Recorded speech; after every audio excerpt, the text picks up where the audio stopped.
I tell you, you probably were awakened by some of the thunder that you heard last night, the lightning strikes, the heavy downpours at times, especially down here on the South Shore and on the Mississippi Gulf Coast. The ground is saturated, so any additional rain that we see today is going to roll right off the ground and into the streets.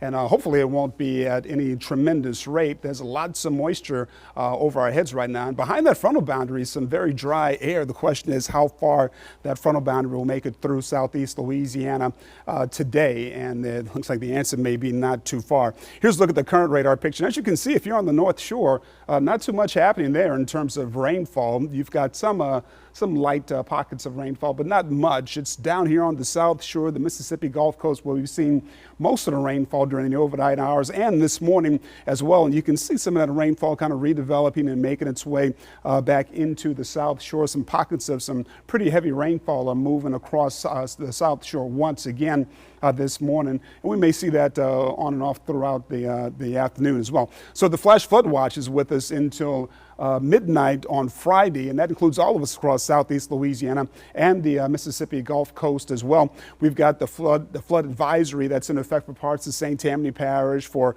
Pearl River County, Hancock County, Harrison County on the Mississippi Gulf Coast. That's until 7:15 a.m. Got that marine warning that's in effect for all these coastal areas out into the Gulf of Mexico because of the strong winds that we've seen out in that direction. And the rain totals are have just been pretty incredible. The rain continues to fall in many parts of the South Shore. If you're in Terrytown, about 6 inches of rainfall. Over towards Manhattan area, you've seen 4 to 5 inches of rainfall as well in the city. Over 5 inches towards Marrero, Wagaman, 6 inches up towards Michoud, just over 5 inches for you as well. Norco, 4.5 inches of rainfall there, 2.5 over in LaPlace, South Vacherie at about 2.5 inches of rainfall as well. And then you look at Raceland, it's over 5 inches of rainfall there. Lockport over 6.5 inches. De Solomon's at 6 inches. Over in Houma, it's 4 inches of rainfall. Gray is just over or about 5.5 inches of rainfall. And when we talk about rainfall totals like this, we're talking about hundreds of millions of gallons of water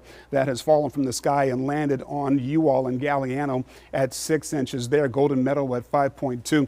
And over in Bellamy, looks like about 2.1 inches. And the rain has fallen on the North Shore, just not very much of it, up to about 3 or 4 inches in parts of St. Tammany Parish and other parts of the North Shore. Well, as you can see, 1 to 3 inches of rainfall has fallen. The rivers are concerned with us as well, so some minor flooding stages in a couple of those areas. Not a Quaylen. Yeah, we have more rainfall coming, as you mentioned, Damon. That will continue through this afternoon. We'll catch a small break closer to lunchtime, but then we pick things back up temperature-wise in the 70s today, with the exception of that rain-cooled air. As you plan to head into tonight and tomorrow, notice we're still holding on to that isolated severe weather threat today, and it bumps up a little bit more heading into Thursday. So we have front number 1 that's taking its time trying to get that through here. It's really not going to push through until we get the second frontal boundary to punch through later on Thursday. So today risk a level 1. Some of those isolated storms could fire up with a little more vigor. Tomorrow a level 2 risk for the area. So again, stepping up. So that risk includes some scattered severe storm potential, 1 or 2 tornadoes with some